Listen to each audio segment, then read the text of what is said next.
Hi everyone. তো আজকের ভিডিওটা হচ্ছে আমরা যেখানে যোগা শিখি, যোগা আন্টির মানে আমাদের সবার প্রিয় রত্না আন্টির আজকে বার্থডে। তো বার্থডের দিন আমরা সবাই তৈরি হয়ে গেছি, একদম জমিয়ে সেলিব্রেট করবো। সব বেলুন টেলুন ফোলাচ্ছে, এখানে একটা সেলিব্রেশন এনেছে আর এনেছে হচ্ছে কেক।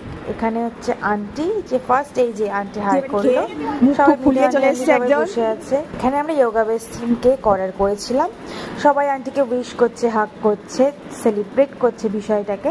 আর আমরা কেটে নেব এবার কেক। চলো আমরা এখানে কেক কেটে নিয়ে আন্টির সাথে অনেক মজা টজা খেলাম, কেক খেলাম, খাওয়ালাম আন্টিকে, আন্টি সবাইকে কেক খাওয়ালো। বাট দুঃখের বিষয় ওই সেলিব্রেশনে ওটা ফাটলোই না। যাই হোক, সবাই মজা টজা করছে এখানে আমরা। এরপরেও আমরা অনেক মজা করছি। এখানে আমি কেক কেটে নিচ্ছি এবং কেক ডিস্ট্রিবিউটও করে নিচ্ছি, কারণ আমি হলাম সব কিছু ডিস্ট্রিবিউটার। আসছে ভিডিও নেক্সট পার্ট নিয়ে, সঙ্গে থাকো, দেখতে থাকো কী কী করলাম।